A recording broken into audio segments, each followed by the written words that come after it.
All right, guys. I'm going to do what I said I wasn't going to do. I'm going to repeat everything that I just said.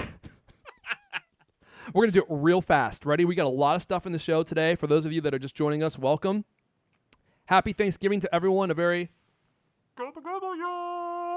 heard TC's doing his Thanksgiving dinner virtually this year. That's so sad. He's doing it by himself. He's going to be there gobbling all by himself, Lewis. Yeah. Very sad. Lonesome gobbles. He'll still be wearing his Kiss the Cook apron, though, of course, because it's a Thanksgiving tradition, and everyone will be calling in from their new M1 Macs, so that's exciting. Yeah, let's see here. Let me dive into our notes. Oh, my goodness. So I'm sorry if you were here before we officially started. Here's what we got. We're talking M1 MacBook Air. Is it an instant classic? Leander Kahaney thinks so. He's going to be telling us about all its magical powers, and I think he's pretty impressed. So we'll see what he has to say about that. We're going to be talking about 8 gigs versus 16 gigs of RAM on the M1 MacBook Pro. Just how much of a difference does 16 gigs make? I think you're going to be surprised. Maybe not. Could go either way, but you have to stay tuned to find out. That's the important part. And let's see here. We're going to be talking about Apple's Black Friday promotion sale. And actually, this sale this year is one of the best I think maybe they've ever had. It's way better than last year. Their Black Friday sales are pathetic. It's like, save $8 on a $3,400 MacBook Pro. That is not even an exaggeration. I think last year you could save like $15 on a $4,000 MacBook Pro. This year, they're stepping it up big time. Lewis is going to talk about redesigned MacBook Pros coming up in late 2021. So it's just a little bit off, just a little ways off, but you'll know what to expect. And he's also going to talk about why an M1 Mac might not be right for you. He's got all sorts of reasons here. He's going to try and convince you that you're an Intel man. You don't need all that power. Just stick with Intel. And if you stay tuned to the end, I'm going to be giving, my reprisal of a video I just released on my channel, my YouTube channel, youtube.com/ErifandElijah. HomePod Mini, Baron of Boom. I have a review up with 1 HomePod Mini and then 2 HomePod Mini in a stereo pair. And I will be reprising my review of those because I was surprised. Lewis, you were disappointed last week, but I was surprised by the sound that I got out of them. They weren't as good as the video. Oh, you did? I watched it. Yeah. Okay. And you're going to reenact it. I might do the entire thing in a live role play scenario. I'm going to need you and Leander to be the HomePod Minis, so you're going to have to sit there like this. Okay? Try not to move. And we'll redo the whole video. Okay, great. Leander's already halfway there because he hasn't eaten lunch. Yeah, right. And a very, very special day. It's a very special day today. Does Leander look a day older to you? Maybe a year older? I think it's great. I think his beard's a little grayer. Leander, do you have any happy birthday thoughts that you'd like to share with us? I'm not even going to try to reveal your birthday. Because it's like trying to read. It's like trying to. I mean the actual number, because it's like trying to go through pi. I'll never get to the end of it. Like pie. Yeah. Happy birthday, Leander. Thank you. Thank you so much. Yeah, I love birthdays, especially when you get my age as I'm sprinting towards the grave. It's such a perverse thing to celebrate when you're this age. I mean, like, oh yeah, great. I'm not another year closer to death. That's true. At a certain point, it pivots from I'm 1 year older to I'm 1 year closer. You know, it's like. Yeah, precisely. I think I'm on my way there as well. I'm like right in the middle. And you don't get any good presents. You don't get any. You don't get to have a fun birthday party. No one even remembers at a certain point. Could. Well, I got a load of Facebook. Now I got to deal with a bunch of Facebook. Oh, thanks. I mean. I had to be a Grinch about it. But Thanks, guy I haven't talked to in 6 years. Yeah. Right, precisely. I thought I blocked you. Right. That's exactly what I was thinking, too. Oh, God, not him. Oh, no, not her. Well, happy birthday anyway. Hopefully, are you going to do anything fun tonight? We're having there's nowhere to go. Oh, yeah, good point. No one can come around. So we're going to have we're going to get some Thai food takeaway. My wife authorized it. Well, it is your birthday. Is it strictly one item per person, or right? are you actually allowed to have like one item and one share. extra? One No, and no, we're not everybody allowed gets one any. and one No, extra. no starters, no desserts, nothing, no Oh. extras. In fact, and she makes, and then we make the rice at home. Oh We man, save $2 on some steamed Ah. rice. I really hate doing that. Like when I go to the Thai place, I want to buy their rice. I don't want to make the stinking rice at home. It never tastes the same either. No, because this is like some horrible, Uncle Ben's at the back of the cupboard. There's got weevils in it, But those have a lot of protein. and it always ends up burned, even in the rice cooker. How do you manage that? Yeah, I don't that's know. We got to get a new one. I mean, we got this old rice cooker. We've had it for 3 decades, and the pan's all kind of scratched. The nonstick pan, it kind of flakes off the Teflon into the oh, rice. that's good for you. It's extra Oh, fiber. man. Yeah. Yeah, Get a nice one from. Get a nice sojirushi from Costco next time you're down there, man. yeah, I heard Great. about those. The fuzzy Yeah. logic. Ah, you don't need one that But it's fancy. impossible to. You can even if you try to sabotage it, right? It still makes good rice. Yeah, Yeah, it's impossible to awesome. screw the rice up. They have all sorts of algorithms built in. It's crazy. It's got like Pay for AI. itself in 18 Years. meals. All right, look. Before we dive in here, let me go into browser mode. Ooh, baby, there's browser mode. I want to thank Netgear for supporting this episode. 'Tis the season to upgrade your Wi-Fi. When you're connected to the world by Wi-Fi, make sure it's the best. Orbi Wi-Fi 6 from Netgear is the gift that keeps on giving. It covers your entire home with the fastest Wi-Fi, so you can stream your favorite shows and movies, video chat with family far away, and work and learn from home on more devices than ever before in any part of your house. Even that remote bathroom location that never gets Wi-Fi, you're going to have signal all over the place. It's Wi-Fi worth celebrating. Don't miss this holiday season's exclusive offers on the best Wi-Fi ever. Find out what makes Netgear America's #1 choice for Wi-Fi at netgear.com/best Wi-Fi. That's netgear.com/best Wi-Fi. Just take a look at that big, beautiful Orbi. Shooting 4K beams all over your house. Ooh, mama. You're not going to believe the difference in improvement in signal and speed. Who's going to be having a Merry Christmas? You are. That's netgear.com/best Wi-Fi. All right. Let's see here. Who's going first? I think we're going to... I can't believe this. I think we're going to Leander. I think you're first here with your very MacBook Air. enjoyable M1 MacBook Air Instant Classic review. And you wrote a great story on Cultamac, and you took one for the team. You were trying to see how many tabs you could open in Safari, right? To see before it would start smoking. Smoke would start pouring out the port. So go ahead and dive into it. What do you got here for us? Yeah, so I got the new MacBook M1 MacBook Air. Got it last Thursday. It arrived in the mail, and the first thing I did was I saw someone had on Twitter had done one of these 400 tabs in Safari tests, and since that's basically what I do is I just open tabs all day every day.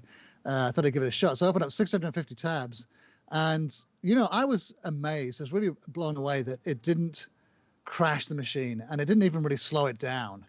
I was working in Photoshop, looking at TweetDeck.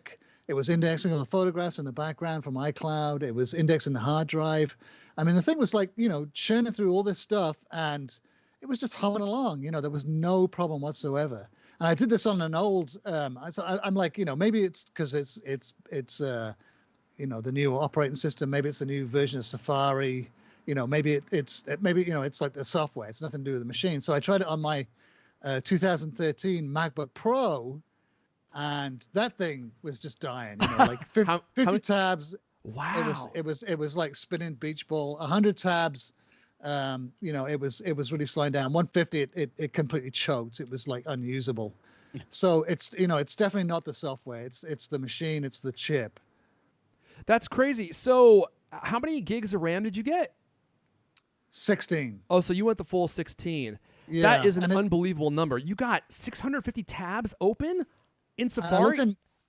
In Activity Monitor, it said it was 1.5 gigs worth of memory it was using up, which that's a big chunk of memory, but it's kind of less than I thought. I thought it would be using up more memory. Yeah, it was amazing. I've never seen anything like it. I've never seen a Mac perform that well. Man, that's wild. Yeah, 650 tabs. And the part about it that is surprising to me is, well, first of all, that you got to 650 tabs, which is an insane number. I mean, 650 tabs. That's It's a lot I of never would have tabs. believed that you would have gotten. If you would have asked me, I would have guessed like 100. But the I fact did, I that went it down my- destabilized Safari, but it didn't destabilize the rest of the machine, is what you said. That's what It really didn't really surprised me. destabilize Safari. I mean, Safari was performed pretty well. I mean, the one thing is like they're not. It's not 650 active tabs. You know, it caches them in the background, and so you know the only ones that are live are the the ones you're looking at. So if you click onto another tab, it took a second to load the thing in the background, but it was fast. You know, it loaded up real fast each tab, and then I could scroll right across, and I'd hit another tab, a random one, and it would load it up, and it was just working great. I mean, it was almost as though I had like 5 or 6 tabs open, rather than 653. All right, walk us through some of these other points here, because there was a bunch of other stuff in here that a bunch of your other observations in here that you came away impressed with. Yeah, the other crazy thing is the battery life. The battery just lasts and lasts. It just won't run out of battery. Like I didn't even charge it up. I used it almost all weekend. One caveat: I didn't use it a lot on Saturday, but I was using it Friday.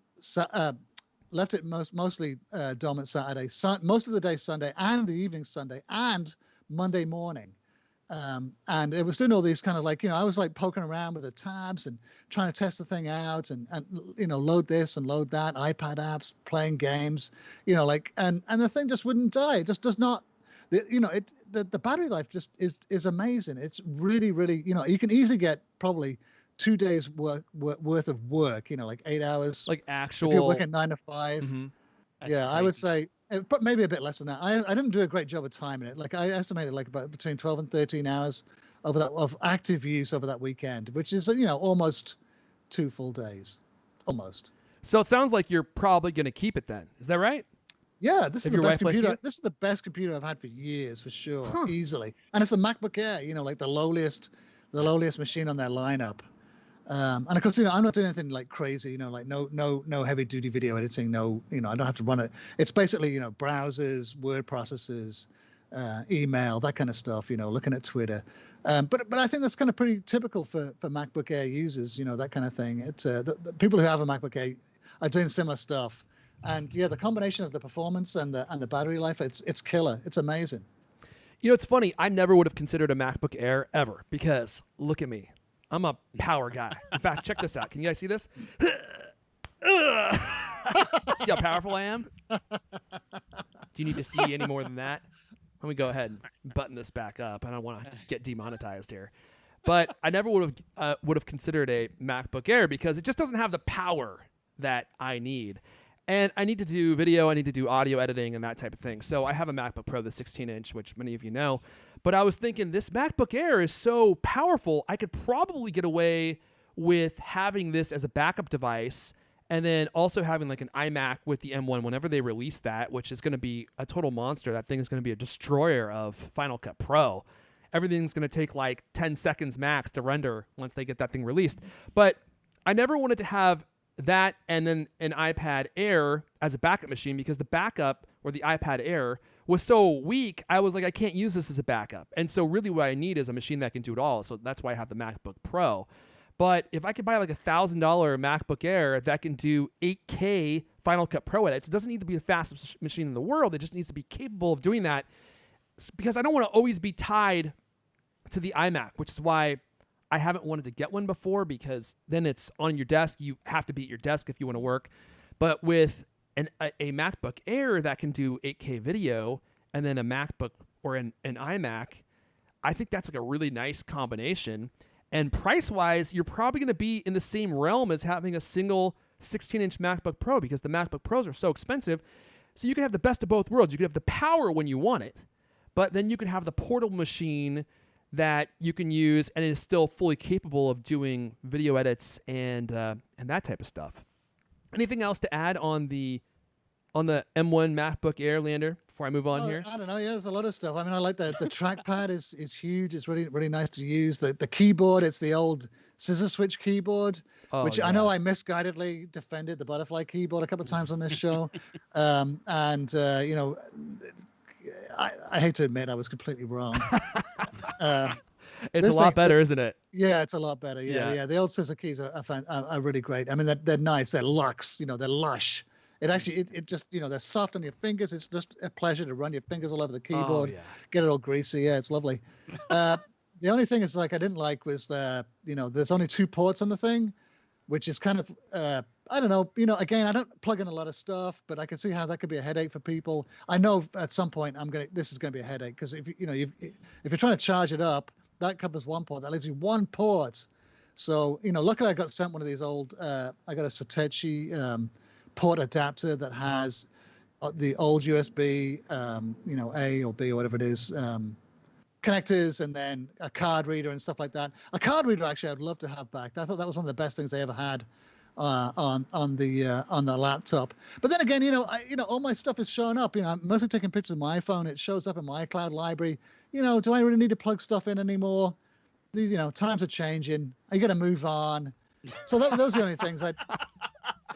That's like Those are the saying, things I you don't need didn't to like. ride a bike anymore. That's so 1918. Just Yeah. figure out a new way to travel around. Right. Just Yeah, get yeah. yourself some floating hovercraft or something. I mean, it's a very practical thing to have. The card reader especially. That's probably the one thing. USB-A, I would love to have that. But a card reader on a Mac is one of those things I use all the time. I'm immersed in a world of SD cards. I use SD cards for everything. And anytime I want to use an SD card, I have to go get a reader. Do you know how annoying that is? It's Well, you very do. annoying, especially because I'm really junky. Yeah, that's another good point. Is most of the SD card readers out there are just absolute. They're doo-doo.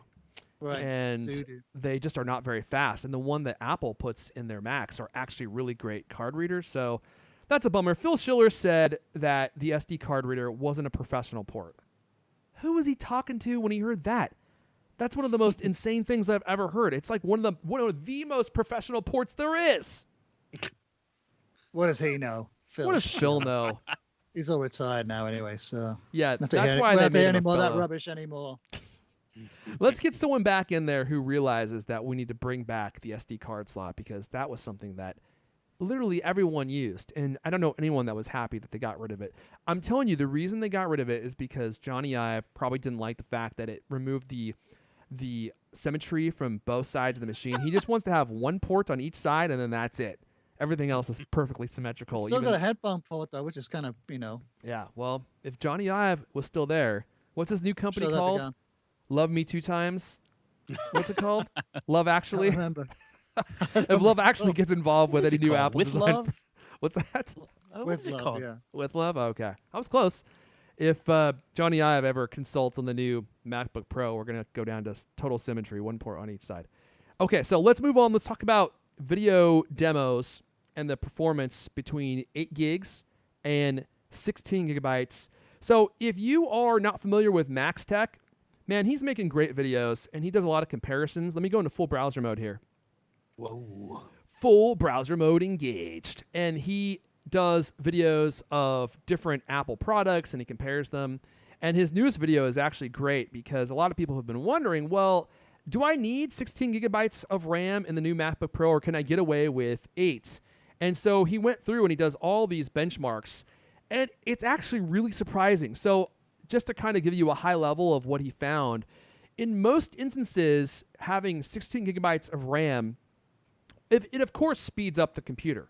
But in most instances, it's not a dramatic speed up. It depends on what you're doing. So he did a test with Xcode, and in his test, he found that the 16 gigabyte MacBook Pro, the M1, it gets the job done about 10% faster, 9% faster if you have 16 gigabytes of RAM versus 8 gigabytes of RAM. Okay, so I'm sorry, say it again. How faster? so if you have 16 gigs of RAM, it will get the Xcode test done 10% faster, right? So that's pretty good. That's not bad, but that's actually surprising that there's not a bigger disparity between 8 and 16. Okay, so here's where the big difference comes in. And if you are a video editor, this might put the old nipperoos at full springboard, okay?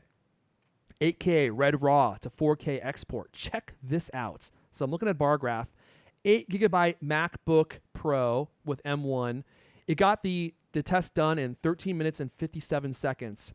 Adding an extra 8 gigs cut that time down to 5 minutes and 59 seconds. That is a 46% increase in performance with the extra 8 gigabytes of RAM. And imagine if we had 32, you'd basically be done in 16 seconds. I'm just extrapolating here, so it could be a little bit more, give or take. But that is a 46% increase in speed by adding an 8% or 8 gigs more RAM. What, Lewis? What'd you say those numbers were? 13 down to 5? Yeah, he got it That's way more than 46%. He got it from 13 minutes 57 seconds down to 5 minutes and 59 seconds. Is it more than 46%? Yeah, I'm doing the math in my brain in real time here. You might be right. Maybe I did the math wrong. In any case, it's a heck of a lot faster. So putting 16 gigabytes of RAM in the M1 MacBook Pro brought the machine to about the same speeds as a 32 gigabyte i9 with the 5500M in Final Cut Pro. Dude, that's the machine that I have. It's $3,400. And the 16 gigabyte MacBook Pro, I think, maxed out as like, well, I don't know. Isn't it like $1,700 or something? Somewhere in that range. It's crazy. So the other test is Lightroom Classic. Am I in browser mode still? Yeah, good. Okay, so Lightroom Classic, he did a 42 megapixel RAW export, and having 8 gigabytes of RAM in the M1 MacBook Pro took about 3 minutes. With 16 gigabytes of RAM, the M1 MacBook Pro brought that down to 2 minutes 43 seconds, which is faster than the 16 gigabyte 2020 27-inch iMac. And by my calculations, that was about 7% faster. You're super suspect. You know what, dude? I did this with a calculator. How am I so off? Here's why I'm off. It's because garbage in, garbage out. It's because I didn't have a good breakfast, number one. Okay. It's also because Lewis cyberbullied me earlier. Let's not forget about that, Lewis. So I'm still recovering from that emotionally.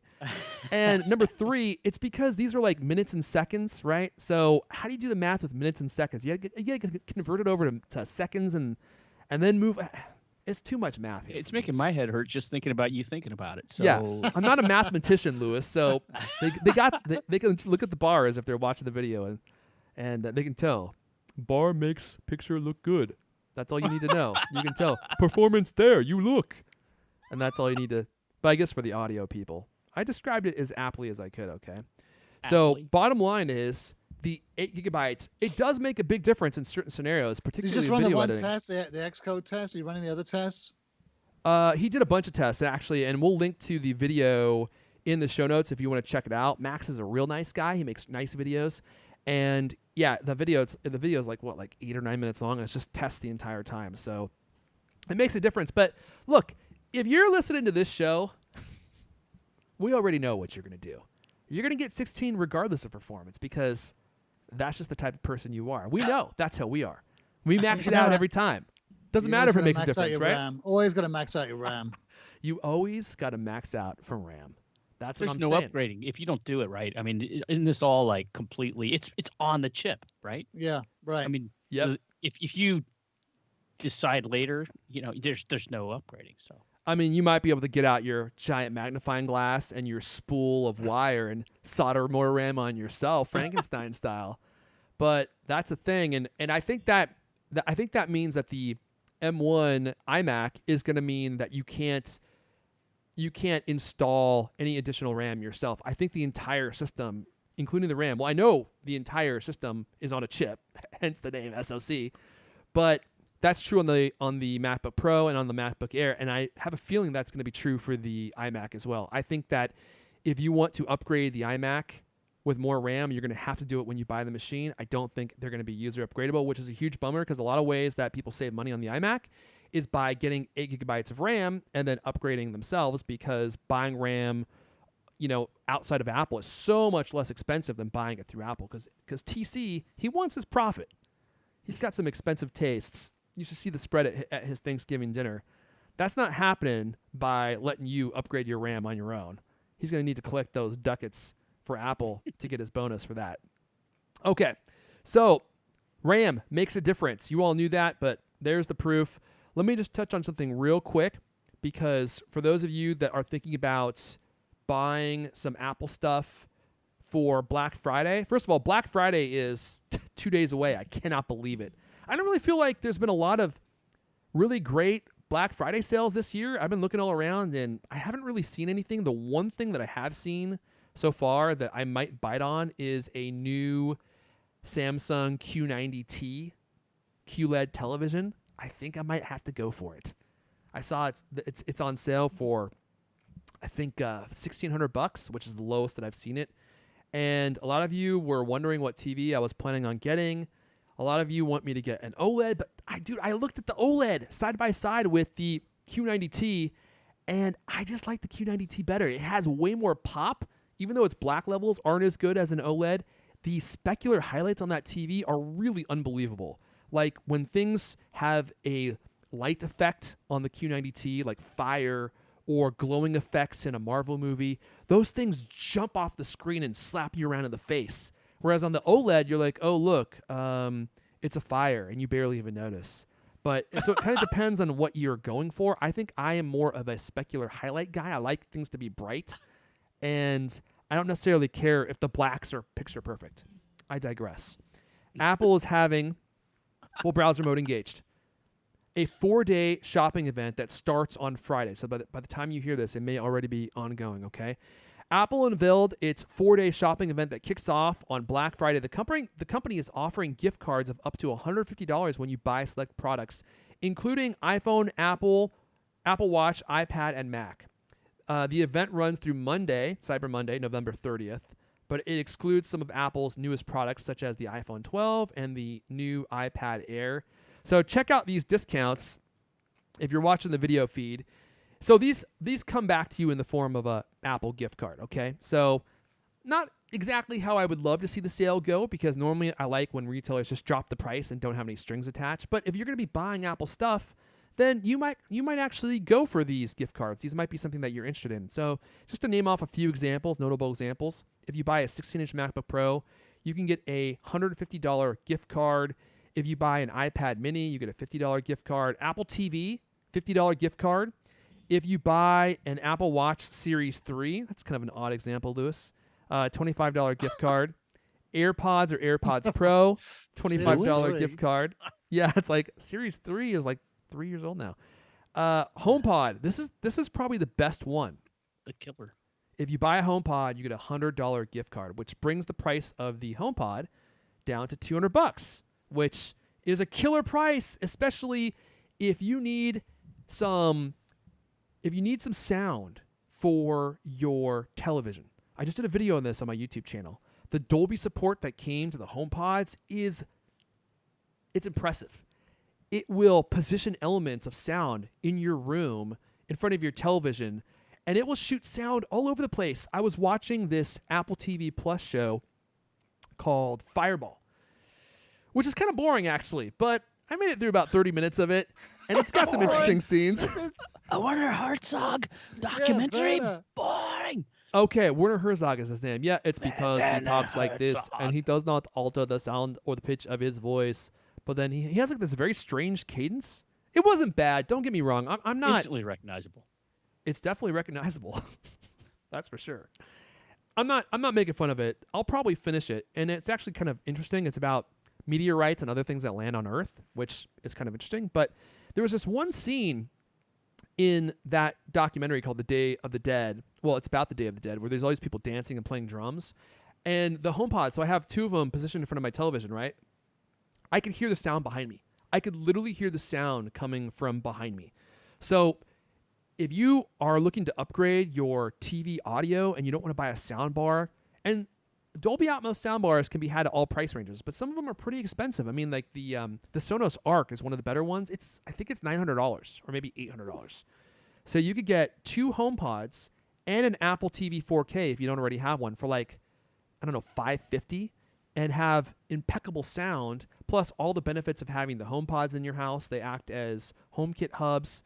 They're excellent for music. So if you want to get a HomePod, now is a great time. You can get $100 off via an Apple gift card. It's a pretty good deal. And you could use those to pay your Apple iCloud library monthly fee or your iCloud storage. So Your new Apple One subscription. I don't really feel like that subscription's that great of a value, to be quite honest, Lewis.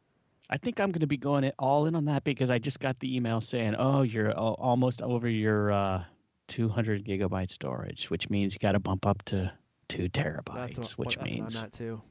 It just all starts to add up. Pretty soon, there you are, premium. I mean, wouldn't it be good to have a tier between 200 gigabytes and 2 terabytes? You would think that maybe That's a classic TC money grab right there. kicking me up to the next one. Yep. Yeah, you know what? I think I'm going to get one of these things. I don't know. I mean, maybe somebody else have a better deal on the HomePod on Black Friday, but this is the best one I've seen so far. And you have single-handedly convinced me that I need a stereo pair of HomePods. And then I'm going to have to buy a stinking Apple TV 4K because I just have the old version, which doesn't do Dolby Atmos. And I know if I get the stereo pair, I'm going to want to have the new TV. Absolutely. Is that me crying? You should upgrade to the new Samsung Q90T as well, Lewis. I am not going to do that. We could be actually entertainment twins. I did a little search just to make sure that it wouldn't, that it would actually work with my old TV. I guess it will. Well, Leonard, were you saying something? Well, if you get the $100 gift card, if you buy the HomePod, you get the $100 gift card. Apply that to the Apple TV. Can you do that? I don't know. Are they going to send it to me in the mail, or is it going to be digital available immediately? I don't know. Yeah. We'll see. This is a pretty good deal on Apple TV too. I mean, maybe Best Buy will have amazing deals that they launch on Friday, but I just haven't been seeing any good deals on those two particular products, which is frustrating because it's about all I really need. Although the $50 off on the new MacBook Air sounds pretty sweet too. That's not bad. That's not bad. I mean, it's not as good as getting one of our wonderful, generous Cultcast listeners to hook you up with a discount, but hey. That's the second best, I think. Yeah, I haven't seen a lot of great Black Friday deals this year, to be honest. I've been watching out, and it's been pretty dry. I had to buy new tires the other day, and get a good Black Friday deal on tires. So they always have, Les Schwab always has a fall sale on tires, right? And so I went in there, and they have one tiny little sign up in the far corner of the store that says tire sale. So I was looking through tires, and I was like, so what tires do you have on sale? And she's like, well, we don't have any tires on sale. And I was like, what about that sign over there? And I point upward at the corner, and she looks up there and squints, and she's like, oh, that's from last year. We're not having any sales this year. What? I'm like, first of all, false advertising. Clean your store. That's been sitting up there a whole year. Get your act together. No one even ran out to my car when I showed up. This place has changed. Not only that, no more free popcorn because of COVID. Well, guess what else? Guess what else Beer Bug ruined? The Les Schwab tire sale. She's like, yeah, all of our tire suppliers are having trouble getting rubber, so we just can't have any sales anymore. Everything's just full price now. Makes me sick. So, I don't know where I was going with that. I was going to say, are these new tires to work with your new tire pump thing? Are you, this is the second week about tires. Well, the tire class.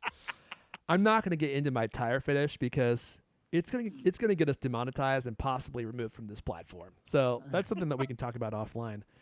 I just needed new tires, and I was hoping to get a deal. I was waiting for this fall sale, and it never came. So what kind of tread? Yeah. Oh, you should see the tread, Lewis.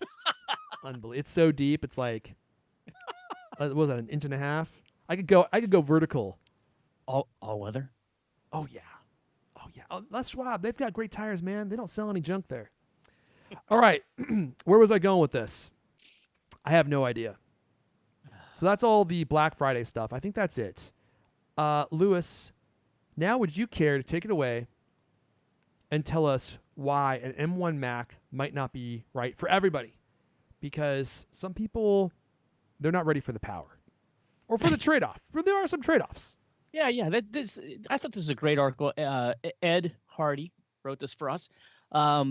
6 reasons why it might not be right for you. And we've gone over some of these already today, but I'll just speed right through it. Yeah. The first one, no guaranteed app compatibility. Okay. These things run on the new M1 chip rather than Intel processors. We all know that. But that means software developers have to tweak their apps to make them run on Apple Silicon. There's no real guarantee that they'll work, although, that Rosetta 2 tool, I mean, everything I've read about it says that it's amazing. Like some apps even run better in that, right? You said, did you try that, Leander? Yeah. I was running Photoshop 2021, the latest version of Photoshop, which is an Intel app. And that's running via Rosetta 2, and no problem at all. So anyway, it's just that it's not 100% foolproof. I mean, some people are reporting some little glitches and some little problems. And good thing is, if you've got some mission critical app, you can check this website called isappleSiliconReady.com. isappleSiliconReady.com. And you can check compatibility. You can look, you can go see, has the app been updated for the new chips? How is it running in Rosetta or whatever? So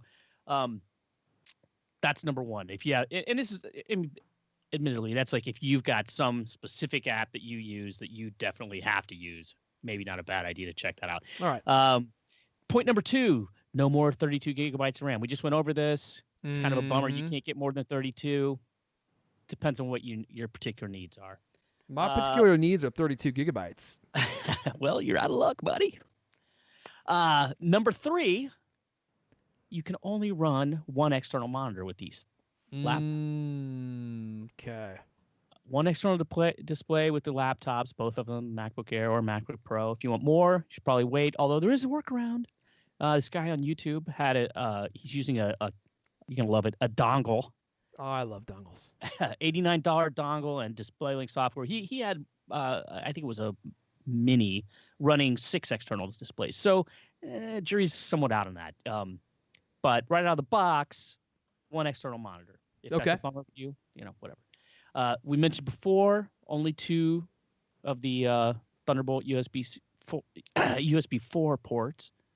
2. So if you want more, you're gonna have to get a dongle once again. No boot camp. So if somebody who has to run Windows, you've been running Windows all this time in boot camp, and you have to do that, this might be a bummer. Although apparently there's a version that runs on ARM machines that Microsoft sells, but they only license it to companies, not individuals. Oh. Craig Federighi was quoted this week saying, "Hey, that'll run just fine." And if it's basically in Microsoft's court, if they want to license that to people, then there you go. Windows will run on these new Macs. You can also use other workarounds or emulators, whatever, crossover or parallels. Great. I've never used that one. But so anyway, just something to think about. And then the last thing is no support for external graphics processors. eGPUs don't work with them at all. I mean, Apple just flat out states it doesn't work. They supposedly work great, but yeah, I mean the built-in GPU. Yeah. It comes with. Yeah, it seems like it's actually quite impressive. A ton of things. But if you're like a video editor, maybe it's a nightmare. I don't know. Game player, maybe. I don't know. Nightmare is overstating it. But it's well, if you're somebody who depends on an eGPU for whatever reason, yeah, it's not going to work, right? So it's just Leander was saying earlier, like, oh, it's too negative, whatever. I think that this is just an interesting roundup of there are 6 little scenarios that if you have some particular need, this might not be perfectly suited. You might want to wait till the next version comes out. I mean, these are limitations of the machine for sure, and so some of these might be a big deal for some people. I mean, the boot camp thing, that could be a big deal. The no support for external graphics processors, I was going to say that's a big deal, but I actually feel like that never really caught on. It was kind of a gimmick, like eGPUs. The problem was they were never as fast as built-in GPUs, but then also they were super expensive. You'd have to buy like the external housing, which was usually as much as the graphics card itself, and then you'd have to put another graphics card inside there, and then because it's connected via Thunderbolt, you lose a lot of speed because it's like having to communicate with your computer and then send the graphics back and then go back and forth, which was never as fast, just having it be connected into like the PCIe slot of a computer or something. So I just feel like it was never really a great option. It was really super niche. And why would you do it for gaming? Most people who are gaming on a PC. You could do it on a Mac, but why would you do that? And if you were going to, if you're going to game on a Mac, then you'd have to buy the eGPU, but an eGPU with a decent card or the enclosure with the card is almost as much as a PC. So it's like, it just doesn't make any sense to me, Yeah, but, I mean, yeah. I've got zero experience with eGPUs. Never used one. Never even seen one. Whatever. It's, I mean, the whole scenario for that piece is just if if this particular thing is important to you, look elsewhere. There you go. Well, I think those are some things to definitely keep in mind if you're thinking about buying the M1 MacBook Pro or the MacBook Air. What I'm wondering about is, are these same limitations going to apply to their Pro M1 or M1T Macs? My guess is no. So I think that the Macs that are considered to be Pro, they're not going to use the M1. They're going to use a variation called the M1T or the M1X or something like that, and they won't have these same limitations. I think the GPU, the built-in GPU, will be probably much more powerful, and the I/O support will also be expanded. So you'll be able to have more USB-C ports, more external monitor supports, and some of these limitations of their smaller machines will be gone. At least I hope so. Have you heard anything about? I mean, I've read some speculation that maybe the iMac might come with 2 M1s. Oh, like M1 Duo. Yeah, and this person was speculating that maybe the limitation of 2 ports was specific to the chip itself. I mean I don't know. I haven't. I don't know that anybody knows actually. I haven't gone TC and knows. read the. Yeah, right. He knows okay. exactly what's happening. So does Phil Yeah. Schiller probably. I mean, have you heard anything definitive on that? I mean, we keep hearing rumors like it could be 2 M1s. It could be what you're saying, a different version. I mean, well, I 2 M1s is the first time I've heard anyone say that, and it Really? makes me question your sobriety. Quite honestly. I'm not that lucky, man. I am You've been stone cold sober. What's in that weird psychedelic cat mug? Is it just straight? Not Is as much vodka as it was at the beginning of the podcast. those the syrup of some mushrooms you found in your backyard? Because you are not even making any sense anymore. 2 M1s. Oh God. You haven't heard that at all? No, I haven't heard that. And maybe that's gonna end up being true. Maybe TC is smoking what you're smoking, but It could have just been something I saw on I Twitter. think it's so going to who be knows? like an M1X because the X nomenclature has already been established, right? So they created a new chip, the M, which I'm guessing stands for Mac. Who knows? And now they're going to add a designation that shows you that you have the powerful, more elitist version, right? It's like, oh, you're running an M1. I have the M1X. Where did that M1T rumor come from? Well, and what would that? I heard it was going to be called the A14T or the A14 something, but they clearly changed it to a totally different nomenclature for the Mac, which makes sense, I think. But I think they're going to have a variation. So this is the lightweight, the light duty version, right? Which is crazy because look how powerful it is. And I'm just guessing here. I've got inside information, but not about this. Okay, and if I have other inside information that I can't share here on the show because I don't want to reveal my sources. But my guess is it's going to be the M1 blank X is what I think it's probably going to be called, and it's going to be way more powerful than what we have now. But I think we've sufficiently flogged that horse. It's now Elmer's glue, Lewis. Horse flogging Yeah. Can be stopped. Let us leave the horse alone. Is that it? Is it my turn now? Do I get to talk more again? You think so. talk? If you About insist. time. We've Bring it hardly heard on. from you at all this whole show. If you guys insist, I'll do some talking, okay? I'm not happy about it, but I'm going to do some talking here, all right? Let's wrap up with this. Oh, shoot. First, before we do this story, I just want to give a very hearty shout out to where is it here? I got to look for it here. Hold on. God, Leander just touched his eyes. You what? What's up? What? You Just get some beer bug in your eye. Careful. They're all dry. Leander is just crashing. He hasn't eaten lunch. Okay. I want to give a shout out to a very handsome gentleman. His name is Scott Kelly. I'm placing him over Leander Caney's face in the broadcast. He's our new replacement. Leander's gone. Forget about Leander Caney. He's gone. That was a short birthday. This is Scott Kelly.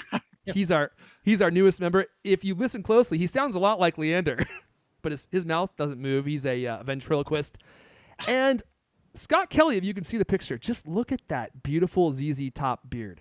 Can I post a picture of this beard so you guys can see it too? I don't know what's going on with Scott. I don't know if he is just inspired by Buster Heine and that look, or if he is a roadie for ZZ Top. But I want you to check out this picture here, Lewis. Can you see it? I'm posting it in the Slack. No. Let me see if I can drag it over here. There we go. I'm posting this picture of Scott Kelly so you can see this big, beautiful beard, because I feel like this is someone that you probably have seen before, maybe in your own band. Scott Kelly is a Cultcast supporter. He was one of the first guys to dive in. And I took one look at this guy's beard, and I was like, wow. I'm proud to have Scott Kelly helping us out. This is the exact type of guy that I want. He's got the right look. He's got that big, beautiful bush. I mean, look at that thing. I think I saw him in, was it Back to the Future 3? He's playing the banjo with ZZ Top, and Marty McFly and Dr. Emmett Brown were dancing around, and there was Scott playing the banjo, and he was playing good. So shout out to Scott Kelly for supporting. Thank you to Scott for supporting. And if anyone else is interested in supporting, we have some nice perks for you guys. I'm not going to go through all of them right now, but you can head to support.thecultcast.com, support.thecultcast.com, and maybe you will be featured on an upcoming episode like Scott is. I'm going to be honest, I don't want to take his face off of Leander's. Let me see. He is better looking, yeah, for sure. You know what, Better Leander? beard, better hair. You could probably grow that beard, I think. That might take you a couple years, but look how committed Scott is. He's not playing around. And you could have that same look, and imagine what that could do for your love life. Imagine how much your wife might like that. Maybe not. All right, let's move on. Let's not go there. I was going to say something about Mrs. Kelly. Let's leave Mrs. Caney out of this. If you guys want to talk about Mrs. Judy E. Heath, I can tell you about her bungalow, but let's do that for the bonus episode. Okay, let me talk about HomePod Mini because we've lost half our audience in the meantime. Who can blame them, really? Well, most people aren't ready for that amount of beard power. It's shocking. It shocks the senses when you first see it, and you realize that you're living your life wrong if you don't have that beard. I want to talk about HomePod Mini. So last episode, Lewis, you talked about the HomePod Mini. And I would say, were pretty lukewarm on it, weren't you? You weren't a huge fan. I just don't think it's the greatest thing in the world to listen to, rock music on. Okay, that's fair enough. I'll give you that. So I did a review on my YouTube channel. Can I find the browser here? And I'll leave a link to this in the show notes if you guys want to check it out. Oh, man, this is a terrible frame. Why did I pause in this frame? Looks like I'm getting ready to be hand-fed a banana by somebody in this freeze frame. So I did a review, and I think the HomePod Minis, they pack the punch. And more than the punch. So they bring the boom for sure. But more than that, what I was really happy to see, and Lewis, I want to get your thoughts here in just a sec, is they sound so balanced and beautiful. They have that same HomePod magic, but in a smaller size. So they don't get as loud, obviously. They don't have as much boom as the HomePod does, but they pack a surprising amount of boom. When I first, there's a moment in this video, because I unboxed them and I listened to them for the first time, and they played the welcome tone, and I was truly surprised by the thunder that came out. It was louder and more powerful than I was expecting for sure. And then I play some music, and they just sound great. I have two of them on my desk now in front of me, and they're really small. Let me see if I can. So here it is, right here. Look how small this thing is. I mean, it's tiny. It looks much bigger online, but when you have it in person, I mean, here's my hand. Well, this is a bad example because I have ginormous, like, Paul Bunyan hands, unlike Alex E. Heath, whose hands are like this big each. But it is a lot more diminutive than you would think. But when the thunder comes out, it's like, whoa, that's got some punch. And then you put two in stereo pair, Lewis. Now that's what you need, Lewis. Yeah. That's the magic right there. They do exactly the same, or they pull off the same feat that the HomePods do. When you put them in a stereo pair, it goes from, oh, hey, I hear the audio over there near the HomePod, to now you have the envelope of power. And the music is happening all around you, right? And it completely changes the dynamic of the musicality because now they're working synergistically to give you that sound. And I don't know how they do it, but the boom becomes substantially stronger. The musicality becomes much more pleasant. And the other thing I noticed, Lewis, is that shrillness on the original HomePod that you called out. I feel like they kind of dialed it out. Have you noticed? I think these are definitely kind of more mellow sounding, right? I mean, and they sound good for podcasts. They sound good. They sound good for mellow music. I mean, it really was kind of telling comparing it to the Wonder Boom, which I remember when I first heard of Wonder Boom, a little bit bigger than that. I was like, wow, I can't believe how much sound comes out of this. Sounds pretty good. And I mean, it definitely sounds more polished than that. Those things sound really shrill compared to the Mini. You mean the original HomePod sound more shrill? No, I know. No, the HomePod, the Wonder Boom sounds really shrill. Got it. And if one thing that we didn't do in our review of it, which was kind of rushed out, I think we didn't really spend a lot of time comparing it to like Echo Dot or a Google, what's it called? Google Home Mini, I think. Yeah. I mean, this thing sounds better than those things. It costs considerably more than those two things, but those are the closest comparison points, right? It's definitely I definitely like the way it sounds, and I'm not getting rid of it. What I've been find myself doing mostly. I mean, I mostly listen to podcasts, and that the whole like handoff thing where you got it in your AirPods, you come out, you set your phone down, and suddenly it's coming out of that thing. That's awesome. It's a great feature. Yeah, I think they would be perfect for placing all throughout your house, right? Yeah, So that's one perfect use case for them, and that's how Apple clearly has priced these, right, at $100.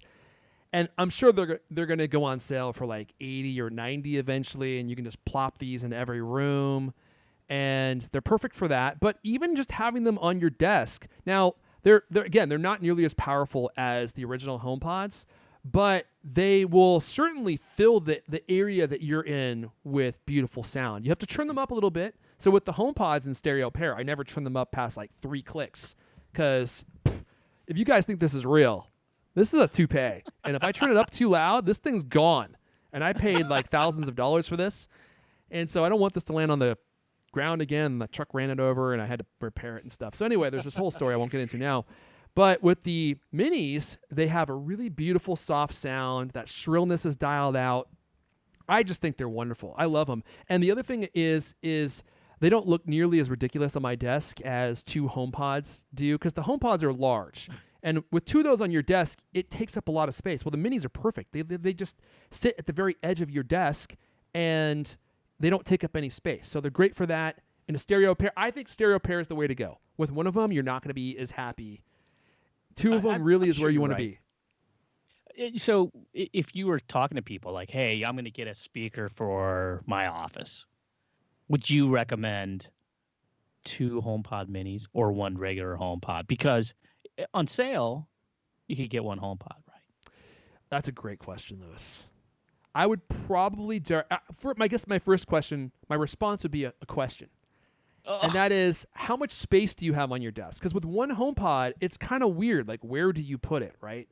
It is a large product for a desk. Right. So if you have a ton of space on your desk, I would say get a HomePod, because I think 1 HomePod, the sound quality of 1 HomePod, I think beats 2 stereo HomePod Minis. I really do. That's what I would think, even though I haven't heard 2 Minis together. I don't see how. I don't think it's physically possible that 2 of those little guys could compete with one of the big ones. No, because if I had to guess, I'd say the HomePod Mini is what, like 1/5 the size or 1/5 the volume of like a normal HomePod. I think it's like 1/5 the weight. Yeah, so you're just not going to get that volume of bass coming out of it. And the HomePod, if you've never heard one before, it is truly surprising. The amount of boom and thunder that you get from one of those things, the first time you hear it, is shocking, honestly. It sounds like it's a much larger speaker. And you also get the 7 custom-designed Apple tweeters. I mean, it's just a better product. And the HomePod Mini, I believe, is just 1 small driver, Apple design driver. So it's custom soldered by TC. And so it sounds wonderful. And I heard he programmed the entire thing. But the HomePod, it does sound better. And even with 2 of these. But it depends on your use case. So the other thing I'm wondering is how good do these sound in stereo pair with your Apple TV, because Apple TV supports HomePod Mini, but it doesn't support Atmos. It just does stereo mode. So I'm wondering, how good are these going to sound versus the HomePods in stereo mode? The HomePods will fill a large room with audio, no problem. Your entire living room will be filled with sound, and I have a large living room. But the HomePod Minis, I feel like they're probably going to struggle and maybe not fill the room. It's going to sound like a lot tinnier, and it's like, oh yeah, the audio is happening over there by the TV. That's my two cents. Yeah, they don't have the oomph, do they? I mean, they just don't have that physical size. There's just no way. I mean, if you put a what would help greatly is if you could hook up a subwoofer. Yes, that would really make a big difference, because like with smaller speakers, having a big subwoofer somewhere in the room really boosts it up. But if like you said, if you're sitting close, if they're on your desk, if you're sitting in close to them, they do sound great. It's really nice sound, but they just don't have that. They're not big enough to really fill a large room with a lot of sound. Do you have two of them, Leander? Yeah. Oh well, what the heck? I'm sitting here asking Lewis all the questions because I thought you just had one. Meanwhile, you're just sitting over there quiet. Well, what do you think? Well, one HomePod sounds okay. Two HomePods makes a big difference. Yeah. Two HomePod Minis, I beg your pardon. Two HomePod Minis makes a big difference. Same, it makes a big difference if you have two regular size HomePods. But yeah, like they're perfectly great speakers. They're surprisingly good for their size.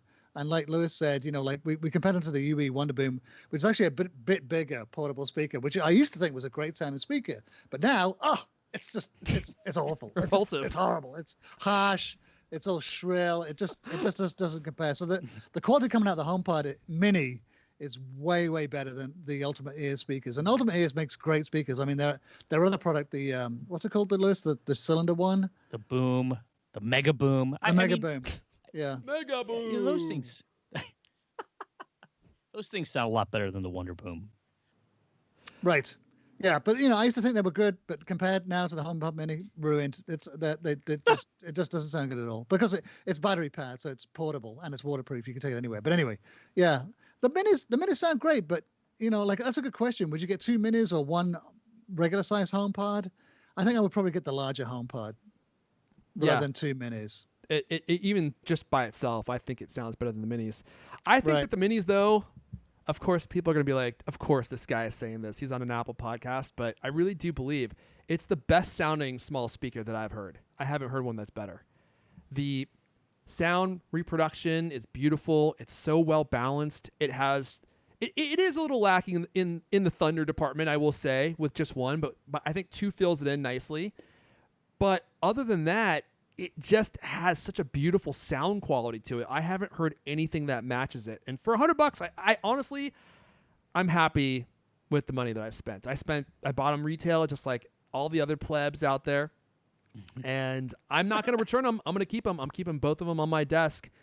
And they're like the perfect speaker for my desk. Yeah. And actually, if you have a mix of HomePod Minis and regular size HomePods, using AirPlay 2, you can beam, you get you can beam it to both speakers at the same time.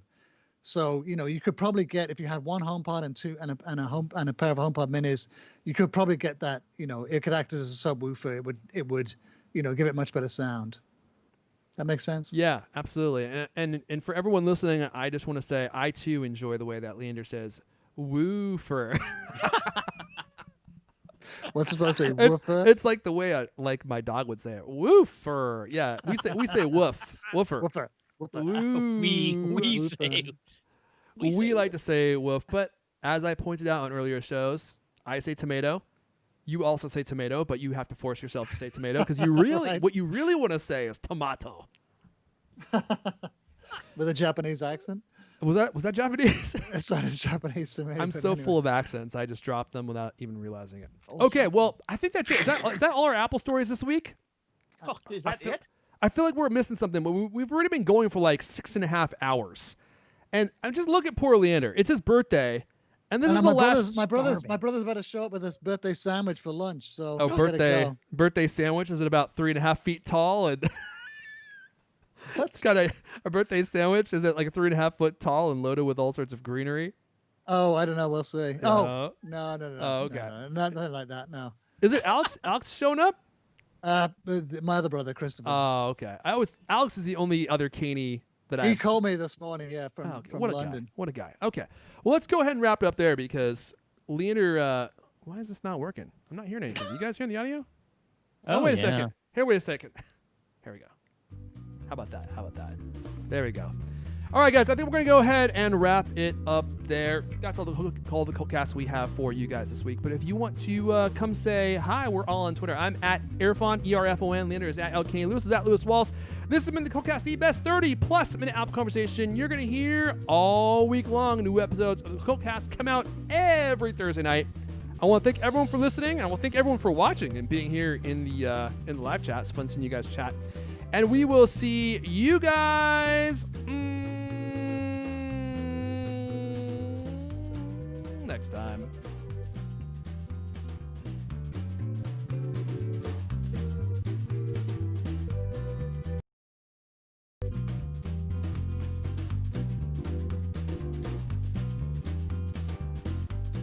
Don't say anything bad. I'm going to take the music down now. They'll be able to hear every word that you say.